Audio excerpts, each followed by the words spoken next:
Hello and welcome to Easy Like a Sunday Morn. I'm your host, Shane Lockwood, and this is episode 51. Today is the 13th of March 2016, and I'd like to welcome you aboard for yet another podcast. It's been a while since I've done an episode of the podcast, and in fact I haven't uploaded a YouTube video for the last 3 weeks, but the last podcast was way back in January this year, and back then my computer had died. It's still dead. My phone had died, and I ended up getting that fixed. Got that fixed, but the guy that fixed it was a bit of a rip-off merchant, and the funny thing was he charged me $20 just to take a look at it. So I'm thinking, okay. So on I go, went for a walk, and I'd met up with my good friend Heath. If you know Heath, you know that he's taller than me, and I'm 5'10", 11. He's at least 6 foot, and he is twice as wide as I am in the shoulder department, and everywhere else. I'm not going to be too insulting there, but he is a big fellow. And after lunch, I tell him about the fact that I need to go and get my phone, and he walked with me to this guy, and he started to get agitated when I was talking to the repairman, and I couldn't figure out what I was just like listening to what the guy was saying, and the repairman was saying, "Oh well, we can't use the on/off button, and you'll have to use this method and that method and whatever." And he's getting agitated. And he said, "I'll walk over here." Now, what happened was I said, "Well, how much do I owe you?" And the repairman said, "No, don't worry about it," right? Because he had a customer in front of him, and I think Heath being there was enough to sort of scare the guy into not charging me anything for what he was doing. He cut the power button, so I couldn't use it, but I didn't know. I didn't know what was going on. I had to go to a proper Telstra dealer, and the guy's name, can't remember the guy's name, I think it's Jim, but the shop name is Phone Tech Services, and it's one of the best stores in Adelaide. They've got 2 stores, one's in Campbelltown and one's in the city, and you do not want to take your mobile phones anywhere else. This guy was absolutely brilliant. He opened up the phone. He said, "Look, I'll just show you," because he didn't charge anything for opening the phone, because that's the kind of guy he is. He's good, right? So he goes, "Look, this is what's wrong." He goes, "Look, the guy screwed your phone." And $120 later, he had it up and running. Come back 2 hours, I'll have it done for you, and whatnot. The other thing that he showed us while we were there, he was saying that you need to, when you charge your phone, you've got 2 different kinds of charger. There's the one that plugs directly into the power socket, but you've got these other ones that have the USB, removable USB plug. So you can plug it into a computer, plug it into this. But apparently if you use those ones, the USB ones, they don't charge properly. So you're not getting a full proper battery charge. And what he said is at least once a month, you leave the phone plugged in for a full 24 hours. So it gets a full charge, because it stops the battery from rusting out and blowing up inside the phone and doing all that sort of stuff, right? So that's a brilliant place to go to get your phone fixed. I am just full of praise, because the guy's saying, "Oh, look, this, that, and the other little phone tips." The other thing is, if you buy a phone, go to these guys. They have these plastic screensavers for your phone, and they're only about 15 Australian dollars, right? Now, it'll be much cheaper where you are in like the United States or wherever, so it's probably about $10, maybe even like $7 or something like that, right?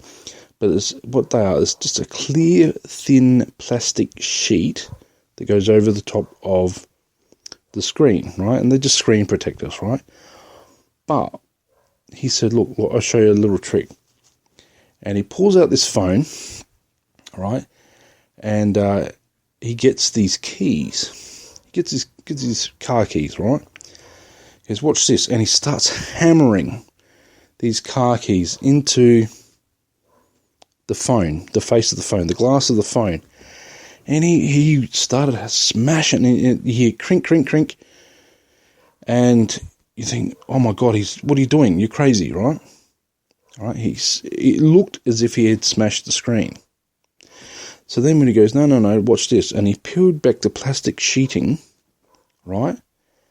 And he says, look, see, the plastic was all smashed to bits, right? Useless. But the glass underneath was untouched.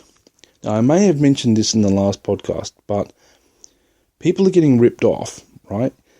They're getting charged $200 to replace the screens on their phone, right? But they've got one of these screensavers on them, right? And, so what happens? What happens is you walk in, you pay $200. The guy goes, oh, okay, I'll just peel this off. Replaces it with a $15, what's his name? Protector. And they've made, goodness knows, $170, $200 profit, depending on the cost of these screen protectors. So do be careful. Do make sure you get one of these screen protectors.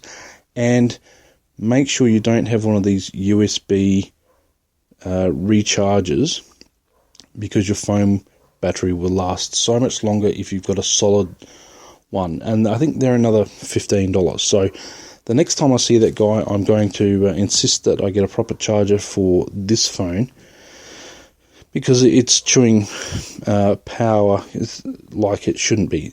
A good phone, properly charged phone, with no apps running, should last 2 days. This will last 4 hours if I'm lucky, and I'm sure you'll have similar problems with your own phone. So do make sure you get a proper recharger. The reason I wanted to do this last week, but I didn't have the information at my fingertips. My computer is still dead, and it's been dead, let's see, at least, I'd say 2 months now. And I've got a few contacts of people that I'm going to ring up and get them to come and take a look at it. I myself have an IT degree, but otherwise I would have fixed it myself. But what's happening with the computer is that it tries to boot up but can't, goes straight into safe mode, and so it doesn't matter which option I choose. I click on enter. There's a whole heap of numbers that come up on the screen. All right, okay. And then it just reboots. It goes through the cycle again and again and again. And I think that I downloaded a registry editor called Unhack Me. Now, there's no warnings against that, but my hard drive didn't like it. The hard drive itself was in really dire need of defragging and things like that. So I would have thrown the whole thing out, except for the fact that there are once your computer dies, you have no idea of the files that are on it, really, until you want to access something. And then all of a sudden your brain kicks in and goes, hang on, I want this file, this photo that was evidence of a deal that was made and it's gone sour. Okay? Or there's a photo that you wanted and you can't get it.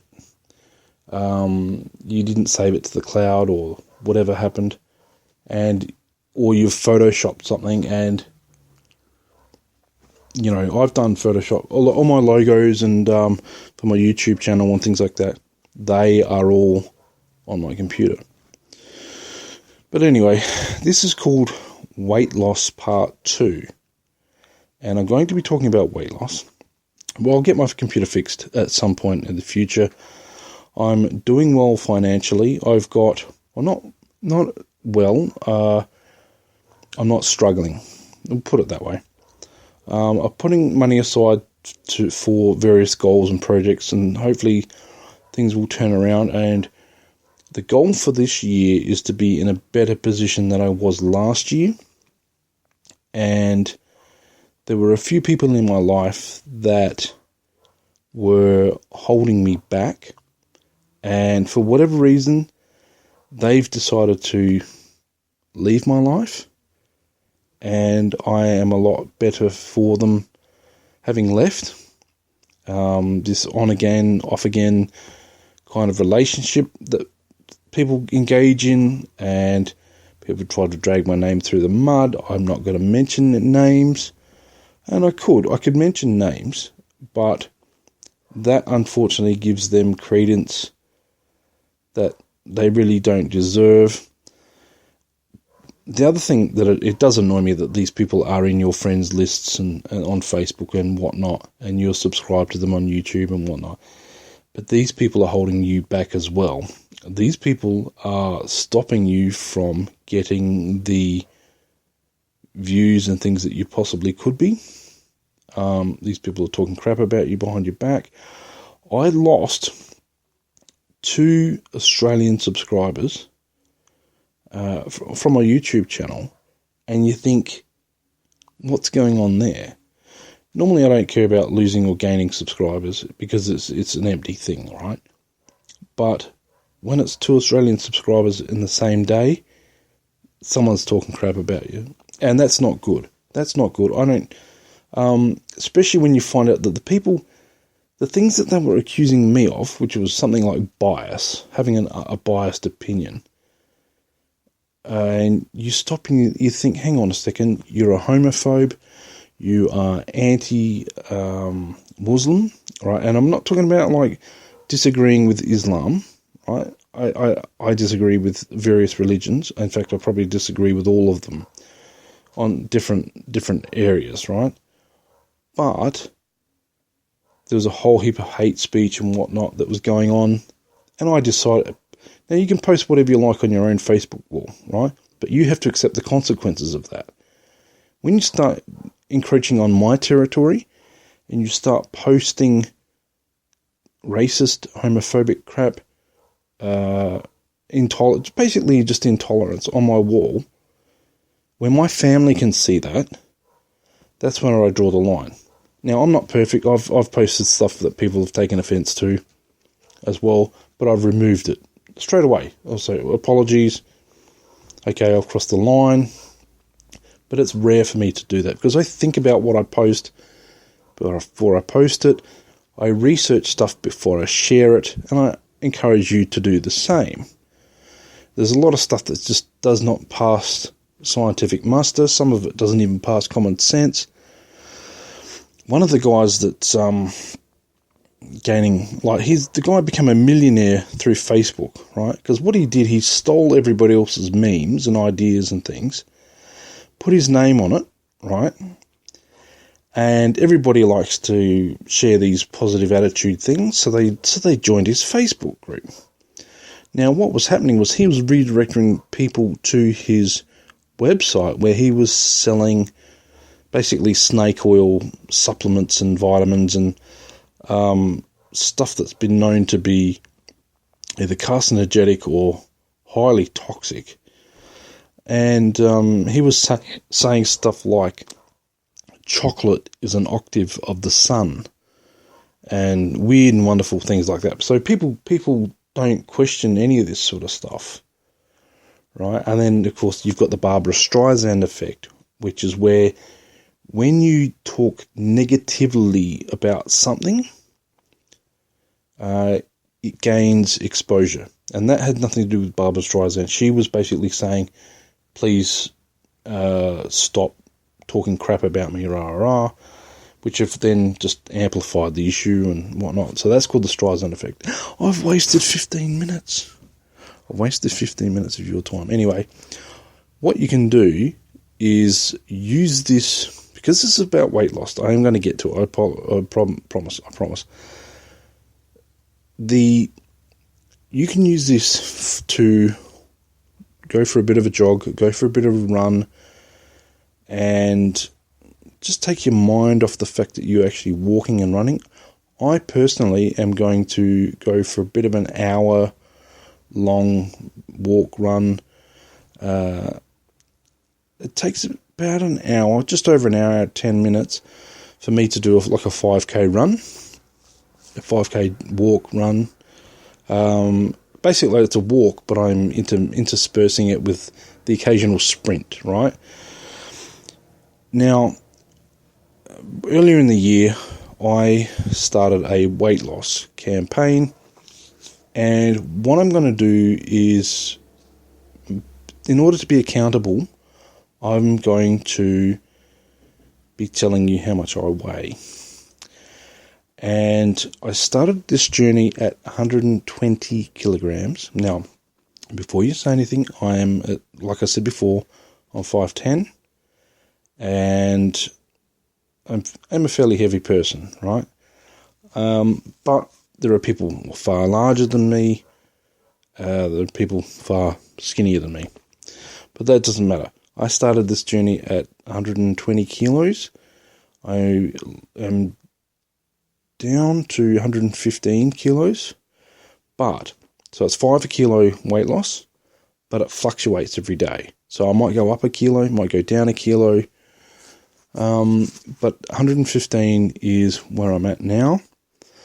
I hope to lose at least 30 kilos total, 40 kilos max, which will get me around about 80 kilos, or anywhere from like 80 to 90 kilos, right, before Christmas. And what I did was I bought a brand new pair of running shoes, right? They were cheap, so I got a pair of running shoes, and I went to the local reserve, and that has a 1 kilometre or 1.66 miles, a loop, and you just walk around the loop, or you can run or do whatever.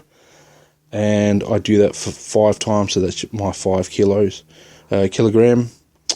5 kilometre run, or 3 miles, roughly around 3 miles. And I do that, I try to do it every day, but at least 3 times a week. And that gets the kilojoules dropping. You can lose all the calories. Now, what I did before that, I was using an app called Runkeeper, and another app, because Runkeeper monitors your movement and gives you a nice little map of how far you've gone, how many calories you've burnt, and all that sort of stuff, right? Then I downloaded an app called Lose It, and Lose It monitors your calorie intake or your kilojoule intake. I set it to kilojoules because I think in metric. Some companies are starting to print the calorie information, but what they did here in Australia was to sort of try and cheat people. They were printing the information in kilojoules, so you had to do the maths to work out what the calories were. And so I've set it to kilojoules, right? So if you walk into McDonald's, you walk into KFC, you walk into your Burger King or Hungry Jack's or whatever it's called, and you look on the board, right? Oh, okay. So it's a double Whopper with cheese, and you think, okay, well that's 5,556 kilojoules. Okay, and my daily intake of kilojoules in order to lose weight is something just over like 7,000 kilojoules, right? And So one double Whopper is enough to make up most of what I could eat in a day and still lose weight. That's bad. That's very bad. And it's way too high in fat. But the cool thing is, with these weight loss apps, they tell you how many kilojoules, how many fat grams, how much sodium, aka table salt, carbohydrates, protein, all this information, all the sugar that's in it. And another brilliant one is called MyFitnessPal. It's absolutely fantastic. That one I like because even Lose It and MyFitnessPal both have a barcode scanner. But Lose It is mainly US based, so it doesn't have all the Australian products. MyFitnessPal is used by a lot more people here in Australia, so it has most of the products in it. I haven't even like a bag of carrots. So you scan. What you do is you buy your bag of carrots, right?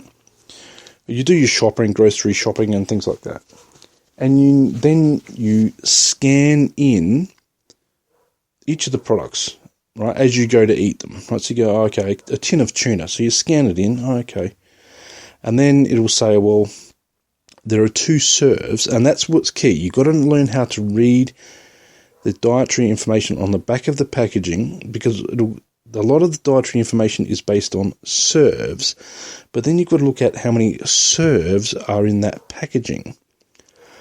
And it can be a bit daunting, but I find a lot of the soft drinks, for example,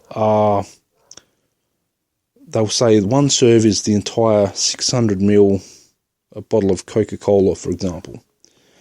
And Coke Zero and these other diet versions of these drinks are brilliant because you will lose weight. Ignore what you hear elsewhere. People say, oh, but you gain weight on those things. No, you don't. Now, the only reason you would gain weight with a diet drink is if you eat more, if you think you can eat more to compensate the fact that you're drinking Diet Coke. No, Diet Coke and those other diet drinks have less kilojoule energy, right? And we're dealing with kilojoule energy like calories, less calories, right? But things like what happens, you start to see once you look at the kilojoule information, then you look at how much exercise you have to do to burn off that kilojoule information, and you will be stunned at how difficult it actually is. So today I went and looked at, I did some shopping, and I bought a few tins of tuna, some beans, 3 bean salad. Let's see, I bought a bag of carrots and some peas and corn.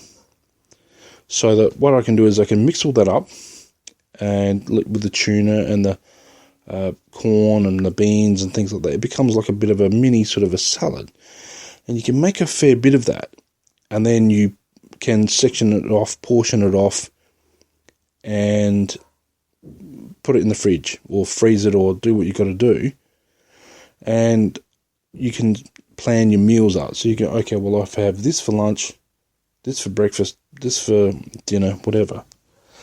And a lot of health professionals, what they do on a Sunday night, and you'll see this on Instagram and all that sort of stuff, on a Sunday night, they cook up a whole heap of food, all right, and then they bag it up, box it up, put it in their lunch boxes or whatever, and then they freeze it all, or they put it aside, and then they have prepared their meals for the week or whatever. So they can go off and do whatever, come home, eat, or have like bags of stuff and maybe have a few snacks, energy drinks, or whatever it is that they're doing to work on the fly.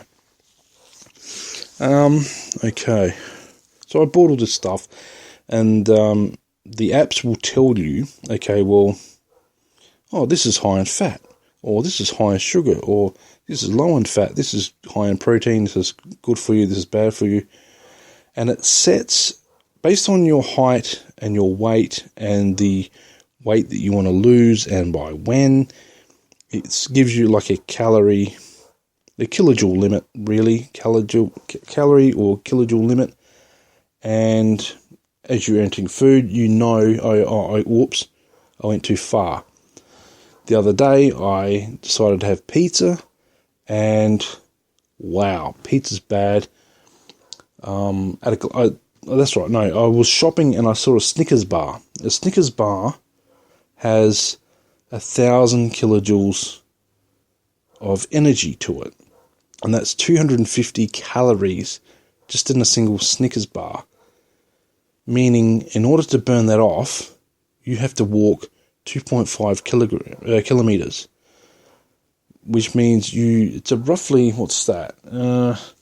That's at least like 25 minutes walking non-stop, and it's not good. But what happens? You learn to just say no based on proper information. I've stopped eating cakes. I started to avoid chocolate. I walked into KFC just to look at some of the dietary information, and like a single piece of chicken, the amount of damage that does is insane. Now, the idea is not to scare you off certain foods, because you can eat whatever you like. You've just got to be careful as to what you're eating in terms of calorie intake. Now, to lose weight, and you know this, that's been drummed into your head over and over again, it's calories in versus calories out, and you've got to keep moving. But it's your nutrition.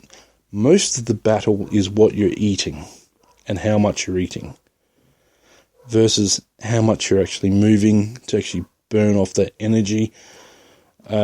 Most of our lifestyles are very sedentary, playing a lot of video games and that sort of thing, sitting behind a desk at a computer.